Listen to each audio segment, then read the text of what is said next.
Pues muy buenos días, bienvenidos, bienvenidas. Es para mí un placer y un honor inaugurar este curso. Antes de empezar y de saludar formalmente a los presentes, quería excusar a Margarita, a la vicerrectora, porque ha tenido un percance de última hora, está en urgencias. Se ha caído, no le ha pasado nada grave, se ha caído, se ha torcido un pie y nos ha llamado excusando su asistencia. Rector, querido Joaquín, Jesús, asistentes, tengo el gran placer de estar entre dos amigos, un vecino y lo vamos a decir públicamente, vamos a reconocer lo nuestro. Ana y yo somos primos segundos. Y no nos hemos visto casi nada en nuestra vida, ¿que sí? Poco. Y después hemos coincidido en labores de gestión y hemos sido, hasta que ella la han nombrado directora general, compañeros en la Fundación General de la Universidad. Bueno, Ana Cremades, a quienes todas y todas conocéis, que es la directora general de investigación y tiene más apellidos, e innovación tecnológica de la Comunidad de Madrid, y Juan Antonio Valor, que es el decano de la Facultad de Filosofía. Creo que el protocolo lo que establece es que primero intervenga Juan Antonio, cuando quieras. Bueno, pues gracias. Muchísimas gracias, encantado de estar aquí. Yo soy uno de los dos directores del curso.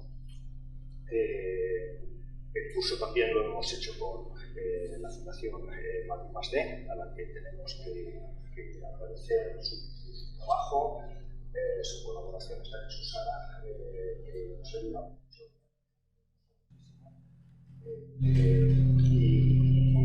Y también tenemos que agradecer a la Fundación AstraZeneca su colaboración y su interés porque se realice este curso que comenzamos a pensar pues hace ya muchos meses. Había tenido una conversación previa precisamente con la directora general sobre lo que está pasando en las redes a propósito de la ciencia.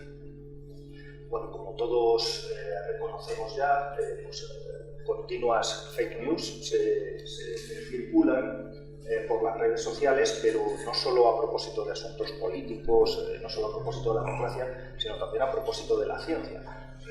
Lo curioso es que se le da consideración, ¿no? y se le da relevancia a esas no sé, pseudoinformaciones, a esos retazos de información que nos llegan,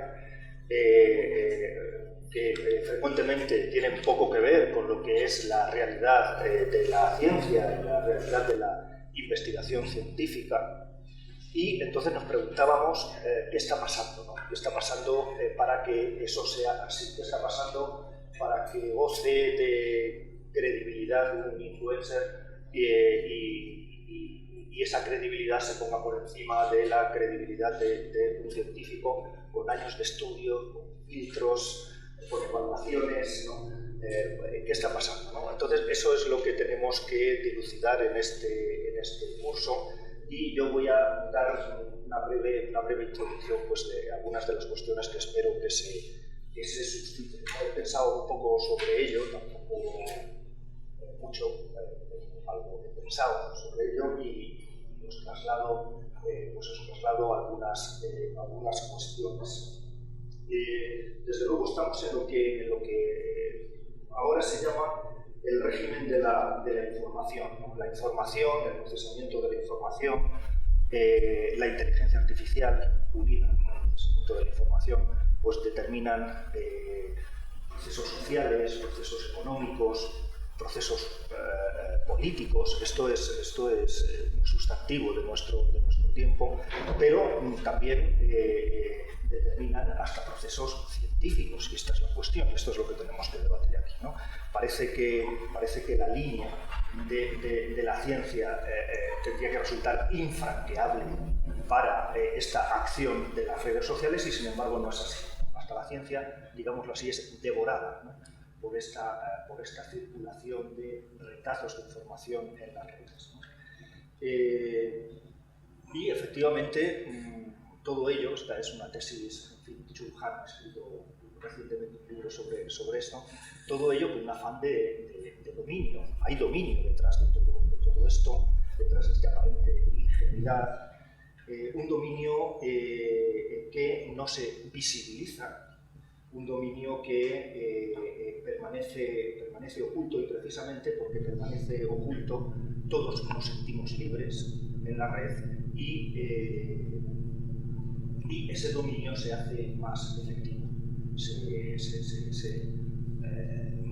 pone en primer plano esta supuesta libertad, que es la manera en la que ese dominio se hace más efectivo. Esto es algo muy peculiar de nuestra época, porque si miramos siglos atrás, pues por ejemplo en el antiguo régimen, esto lo vemos en las obras de arte, lo vemos en la literatura, lo vemos en la novela, el poder se hace explícito, el poder incluso se representa.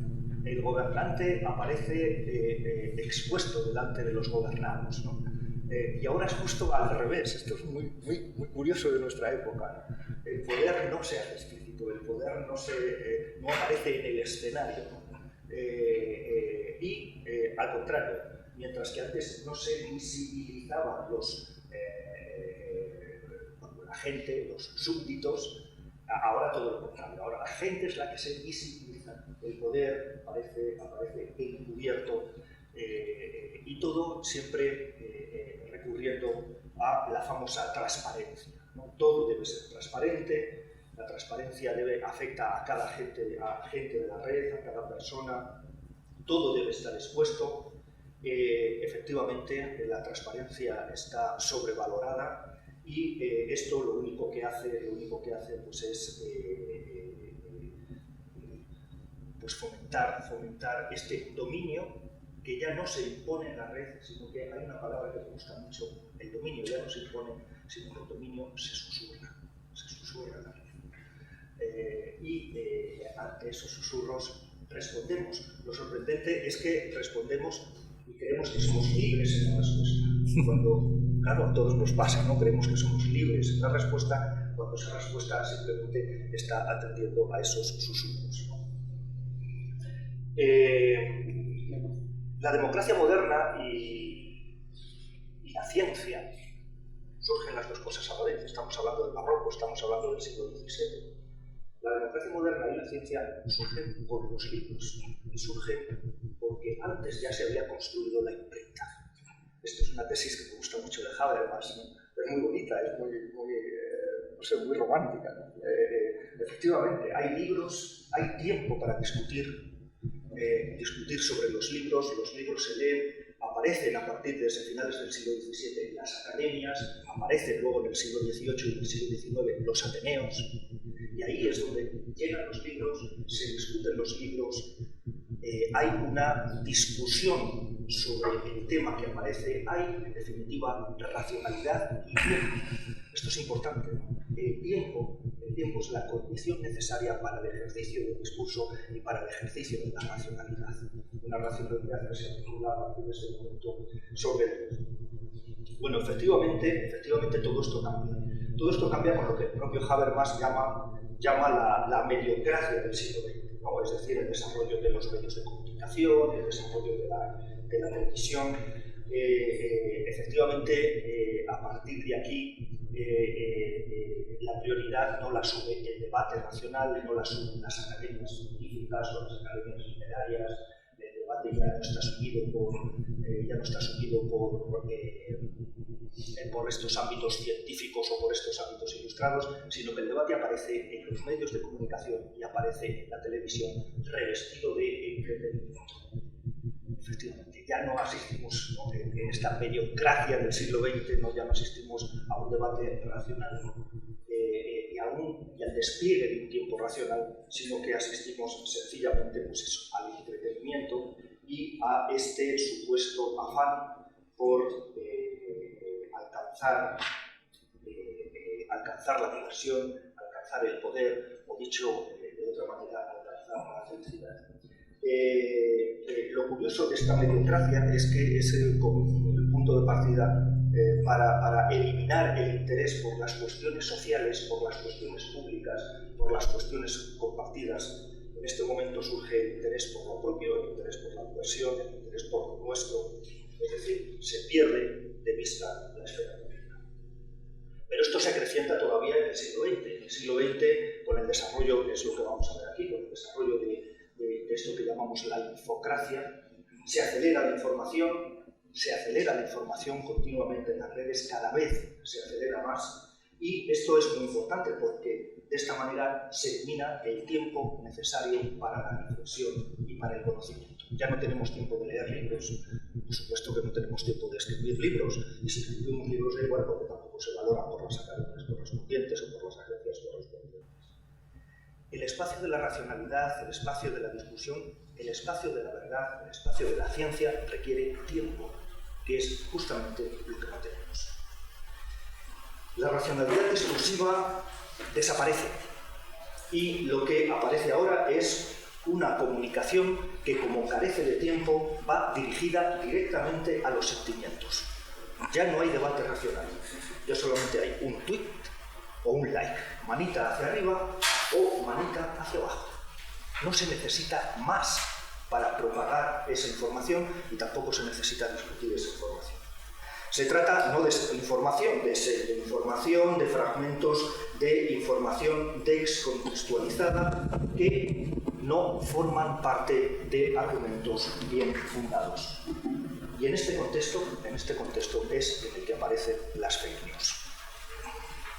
Bueno, el teléfono móvil, por supuesto, recoge nuestros datos, procesa nuestros datos y a partir de ahí se componen retazos de información que se nos envían de forma personalizada y que no tienen la intención de afectarnos racionalmente ni embutirnos en un debate racional, sino que tienen la pretensión de afectarnos sentimentalmente. Esta es la idea.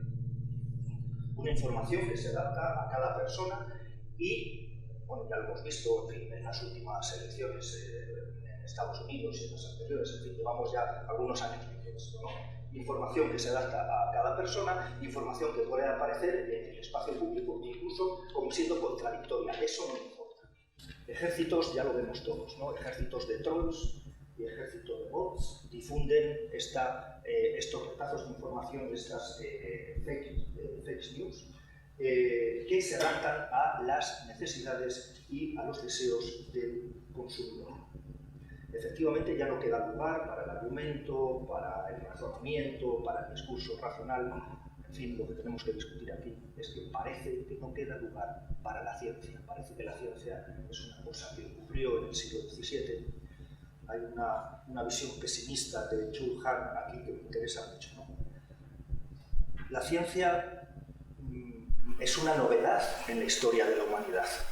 Es un momento muy puntual en la historia de la humanidad. Y parece, en medio de esta infocracia, como si ese momento lo hubiéramos dejado atrás, lo hubiéramos olvidado y, lo que es peor, no pudiéramos volver a recuperarlo y volviera otra vez así la humanidad a recuperar el salvajismo en el que siempre se instala. Efectivamente, hablar de ciencia, hablar de verdad, hablar de discurso racional queda como algo viejo, como algo antiguo, como algo tedioso, como algo enormemente aburrido en medio de un tiempo que no existe. Bueno, pues si este es el panorama y ya no continúo, la cuestión ahora es cómo salimos de aquí. Espero que en este curso pues lleguemos a algunas conclusiones al respecto. ¿Cómo salir de aquí? Y voy a decir algo. No tiene sentido decir cosas como de aquí salimos diciendo la verdad. Esto no tiene sentido, porque ya no atendemos a la verdad. Ya no hay verdad, y esta es la otra pata del asunto. En medio de una posmodernidad que ha dinamitado la verdad y los hechos, hablar de verdad sencillamente no tiene sentido. Las fake news no son mentiras. Porque el mentiroso atiende a la verdad, el mentiroso sabe dónde está la verdad y dice algo en contra de la verdad, pero la emisión de fake news no se realiza desde la mentira, sino se realiza desde fuera de los márgenes de la verdad y de la mentira. Es otra cosa. Se trata simplemente de retazos de información para doblegar voluntades. Y es otra cosa independiente de la cultura. ¿Cómo se combate todo esto? Para proteger la ciencia, para proteger el discurso racional, para proteger los espacios públicos, para proteger la discusión pública y el ejercicio de la democracia. ¿Cómo se combate todo esto? Pues la verdad es que no lo sé. Lo que sí tengo claro es que ya no vale el discurso de la verdad. Estamos fuera de los márgenes de la verdad. Entonces, ¿qué? Pues esperemos que este curso nos dé la solución. Muchísimas gracias.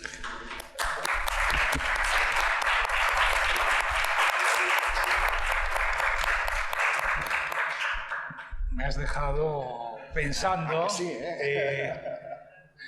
es interesante. Sí. En fin, le vamos a dar la palabra a la directora general de investigación, Ana. Pues muchas gracias, Andrés. Muy buenos días a todos. Bueno, yo quiero revelar aquí un dato muy importante, Andrés. Antes de que Juan Antonio fuera vecino tuyo, lo fue mío. Para que veas lo pequeño que es el mundo. Que me he dado cuenta de este detalle. Así que, bueno, muy buenos días. Me alegra muchísimo ver así una sala, la verdad es que tan llena de gente interesada en lo que tiene que ver con la divulgación de la ciencia, con cómo nos enfrentamos a un debate público en el que la ciencia pues tiene que estar presente, ¿no? Hoy en día, sin lugar a dudas, la ciencia es proveedora de soluciones y yo creo que uno de los poquitos resultados positivos que ha podido tener la pandemia ha sido este, que yo creo que se ve ahora mismo, se reconoce de una manera más globalizada a nivel de sociedad que la ciencia es proveedora de soluciones, que la innovación es necesaria, que todos los esfuerzos que hagamos por ser innovadoras, no solo en la academia, que por supuesto es el origen, ¿no? Porque ahí es donde se genera el conocimiento, que luego se va a poder trasladar a empresas y otro tipo de actividades, eso es lo que nos va a dar la ventaja competitiva en el mundo global que tenemos hoy, a todos los niveles, desde el económico, el social, por supuesto el cultural también, ¿no? Entonces yo creo que esto es algo que tenemos que reivindicar, la ciencia como proveedora de soluciones, la ciencia que tiene que estar en el debate público y por varias y buenas razones. No solo porque sea nuestro campo de actividad y porque desde este generamos beneficios directos a nuestra sociedad, que eso es una de las cosas más importantes. Muchas veces hablamos de ciencia aplicada o ciencia fundamental. Yo creo que ya esas distinciones no tienen mucha cabida. Yo hablaría mejor de ciencia útil. ¿Qué queremos que sea la ciencia? Pues ciencia útil.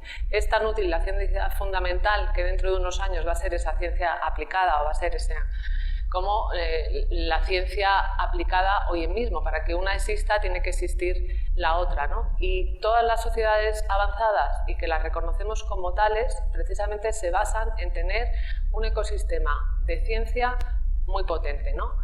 Cuando pensamos, por ejemplo, en Alemania, cuando vienen crisis, ¿qué es lo primero que hacen? Pues aparte de ajustarse el cinturón en ciertas cosas, duplican el presupuesto de ciencia. O sea, eso claramente nos está diciendo algo. ¿De dónde va a salir? ¿Cómo se va a salir de esa crisis? Es una oportunidad para la innovación y para la generación de conocimiento. Y esto pues, es muy importante que luego quede reflejado en la sociedad y que no solo hagamos ciencia, sino que también la sepamos transmitir. La sepamos transmitir porque hoy en día, como decía José Antonio, realmente estamos en una democracia y si eso nos lo creemos, al final cada uno de nosotros es decisorio y cada uno de nosotros tiene que poner cada cierto tiempo su voto en unas urnas. ¿Qué necesitamos realmente? Pues que todas las decisiones que toma la sociedad sean lo más informadas posibles, ¿no? Y para que eso sea informada, necesariamente hoy en día nuestra sociedad tiene que tener unos conocimientos mínimos de ciencia y de innovación. Evidentemente no se puede pretender que sean conocimientos especializados y además tampoco hay necesidad, pero sí que tenemos que saber contar lo que hacemos, la importancia de lo que hacemos, el impacto de lo que hacemos, para que el ciudadano sea capaz de tomar esas decisiones informadas cuando llega el momento. Lo hemos visto ahora en la pandemia, afortunadamente en España el nivel de vacunación ha sido realmente muy elevado, pero no así en otros sitios, ¿no? Y en muchas otras sociedades en las que uno inicialmente pensaría que estaban más avanzadas desde el punto de vista racional o científico, etcétera, que a lo mejor la nuestra, ¿no? ¿Y esto por qué es? Pues una de las primeras cosas es también estas fake news, muchas de las cosas y noticias que iban saliendo a través de las redes sociales sobre las vacunas o el impacto de las vacunas o lo que llevaban las vacunas, etcétera. Bueno, pues yo creo que eso es muy importante, ¿no? Tomar esa decisión que al final es individual y es personal, pero que afecta a toda una colectividad para protegerte a ti mismo, pero también a los demás, pues yo creo que es muy importante que sepamos transmitir la ciencia adecuadamente. A mí la verdad es que me encanta el Escorial. Yo ya estaba por aquí cuando era estudiante, ya acudí a varios cursos. Un poquito más adelante en mi carrera pues lo hice como secretaria académica, después lo hice como directora de algunos de los cursos y ahora lo hago en otro rol y me encanta siempre venir porque verdaderamente este tipo de cursos son un germen, ¿no? Y yo creo que eso es lo que tenemos que seguir trascendiendo, ¿no? Durante tantísimos años los cursos del Escorial cada vez tienen una posición pues más predominante, han sabido hacer de ese debate tranquilo que necesitamos y para el que no tenemos tiempo durante el curso, ¿no? Pues ese es el momento y yo creo que esta es la verdad es que yo estoy muy agradecida en ese sentido pues a la Universidad Complutense y a la Fundación, que hacéis también toda esta organización que es tremenda y que es una maquinaria que funciona realmente durante todo el año y a la que todos los especialistas de las distintas facultades pues acuden. Y me parece que es fundamental que tengamos estos espacios pues para reflexionar, para darnos cuenta de lo que hacemos durante el curso, de tener ese momento pausado, de generar además ese networking entre todos y que podamos hablar desde estudiantes de los distintos grados, con profesionales en distintas categorías y distintos roles. Yo creo que eso es muy, muy enriquecedor y es una de las grandes activos, ¿no? que tiene la Universidad Complutense en estos cursos de verano. Desde la Comunidad de Madrid, la verdad es que creemos en la divulgación de una ciencia bien hecha y de excelencia como tenemos en la comunidad y me parece que es una parte fundamental y nosotros pues utilizamos en este sentido a la Fundación Madrid+D, que es una de nuestras grandes herramientas en varias áreas y desde luego lo es en la parte de cultura científica. Ya conocéis vosotros muchos de sus programas, aunque a lo mejor en algunos casos no identifiquéis detrás a la Fundación Madrid+D, pero organizamos en Madrid la Semana de la Ciencia, la Noche de los Investigadores. También coordinamos muchas de las actividades de la mujer y la niña en la ciencia del 11 de febrero y bueno, tenemos luego pues múltiples actividades como puede ser este curso u otros alrededor de esa divulgación de la ciencia y de pensar un poco cómo transmitir la ciencia de la mejor manera, ¿no? Quiero dar las gracias a la Fundación, por supuesto, por este esfuerzo constante en este tipo de organización en el que están además todos los agentes de la Comunidad de Madrid.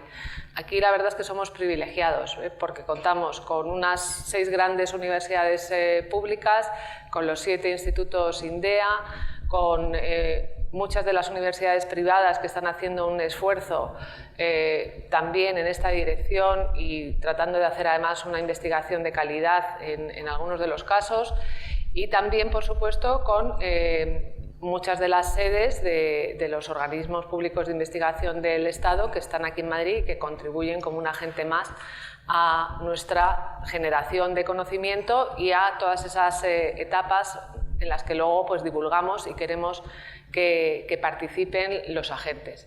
Aquí hay 2 maneras de ver las cosas, ¿no? La divulgación de la ciencia evidentemente es cosa también de los científicos y esto es una parte que yo creo que cada vez está más internalizada. Es evidente que el científico tiene que dedicarse a lo que sabe hacer bien, que es investigar, pero tiene que aprender también un poquito a contar lo que hace y contarlo de la mejor manera. Y contarlo a veces a otros que si él no sabe contarlo del todo bien puedan hacer esa traducción, ¿no? Muchas veces a lo que nos dedicamos cuando se habla de divulgación de la ciencia es hacer esa traducción para que esos asuntos que pueden ser más complejos de contar puedan llegar de una manera entendible a nuestra sociedad, ¿no? Y ahí tenemos otros agentes como pueden ser los periodistas especializados en ciencia o divulgación, que también tienen un rol importante, ¿no? Y que para ellos yo creo que también este tipo de cursos, pues desde luego es una oportunidad de entrar en contacto directo también con los generadores del propio conocimiento y con la sociedad que lo va, digamos, a digerir, ¿no?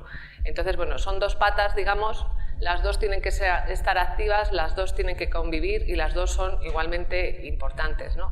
Y yo creo que es una responsabilidad, desde luego, de todo nuestro ecosistema, pues ser muy activos también en esa parte de divulgación, porque luego, cuando queremos aumentar presupuestos en ciencia, es evidente que la sociedad lo tiene que demandar y la sociedad tiene que saber que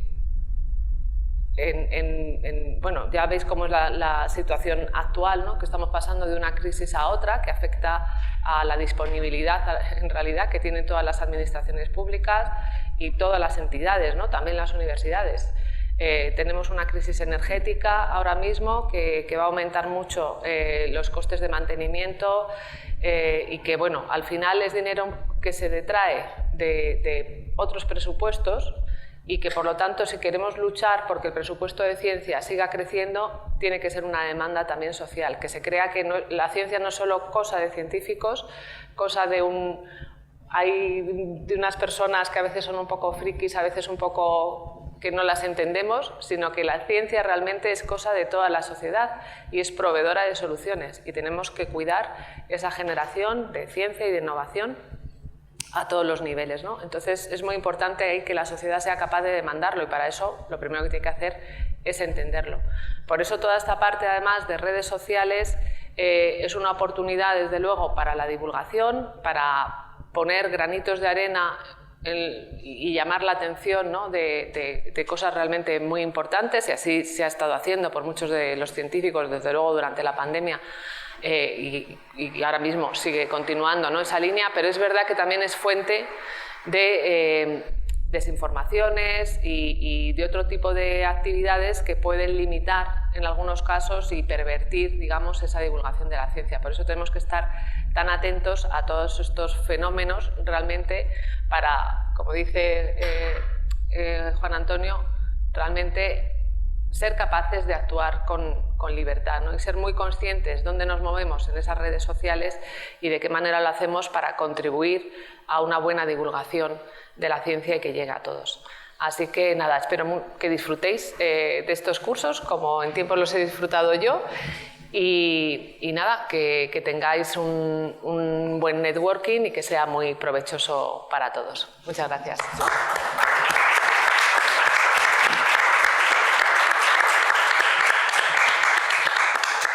Bueno, se supone que me toca cerrar y decir alguna cosa medio relevante después de que hayan intervenido pues, un gran filósofo, una gran científica y ahora pues, alguien que tiene la responsabilidad de dirigir la política científica en nuestra comunidad autónoma, ¿no?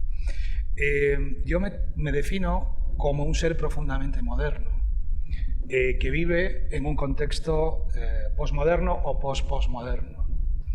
De hecho, yo tardé en cerrar mi tesis doctoral bastantes años porque pretendía buscar criterios que me permitieran determinar qué era verdad o qué no era verdad, o al menos que era un conocimiento riguroso, ¿no? Mi tesis tenía un título así, algo así como Hacia una psicología social del conocimiento científico.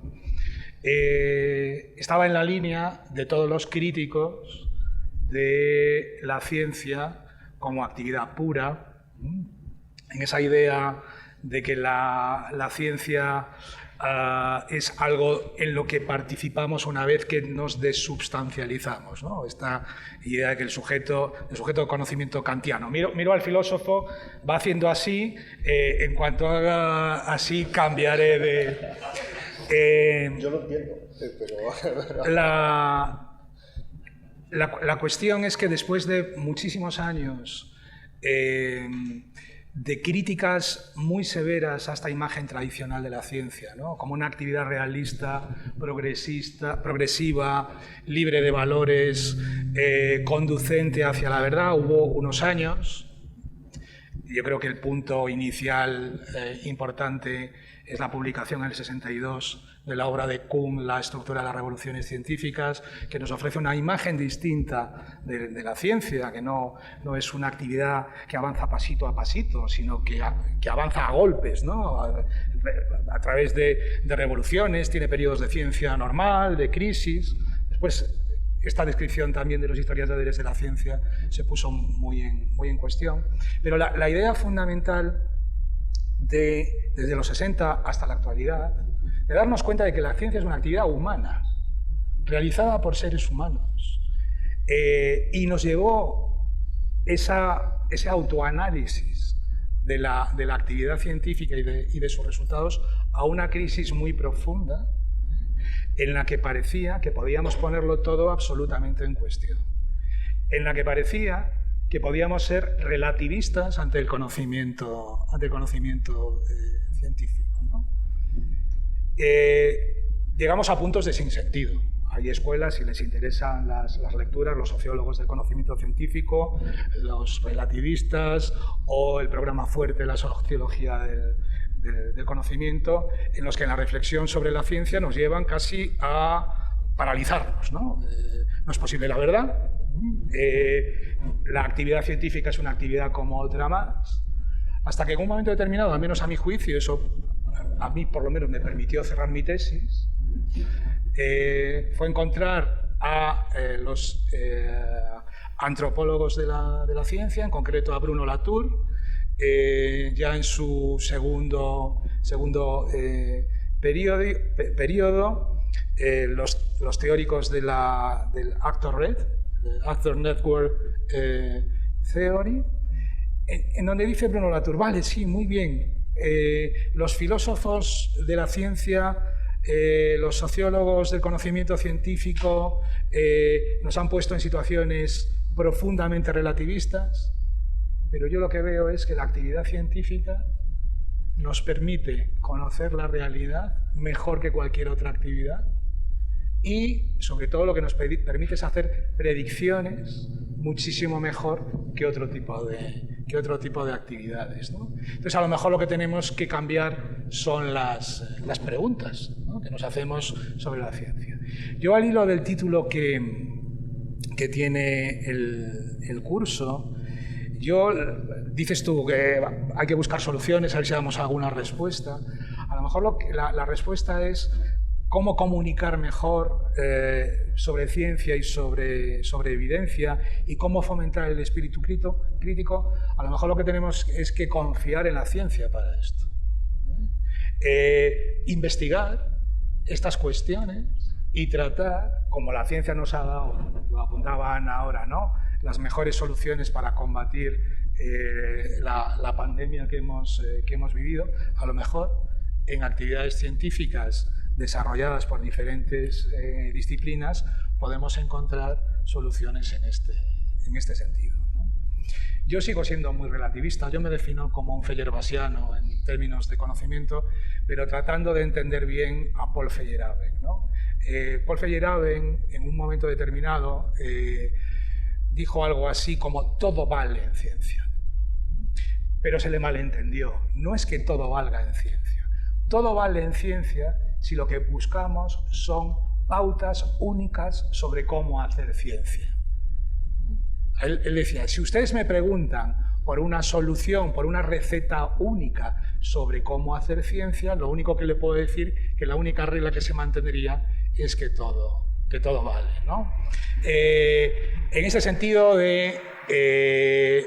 todo vale porque la actividad científica ha aprendido a ser una comunidad crítica en la que tratamos, aunque todos llevamos intereses a nuestro conocimiento, desasirnos de los mismos, en la que hemos desarrollado lo que Merton denominaría un kudios, ¿no?, un conjunto de valores a los que todos nos ascribimos y que al menos por ahora nos permite conocer con mayor certeza que otras comunidades.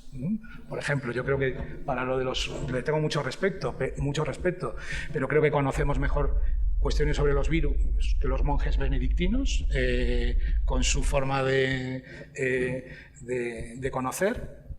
y nos permite, además de conocer, predecir muchísimo mejor lo que puede ocurrir, aunque seamos humeanos. Hume también apagaba la vela cuando salía de la habitación. Bueno, discúlpeme, se me ha ido un poco el hilo.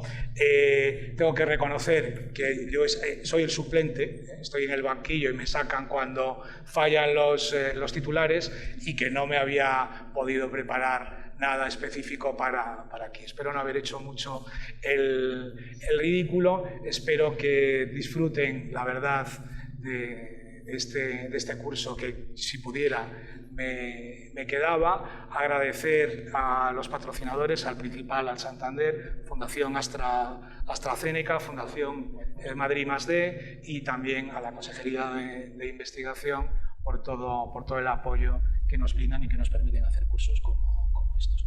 Y, rector, damos por inaugurado este curso como si fuera un pantano, ¿no? Pues nada más, muchísimas gracias.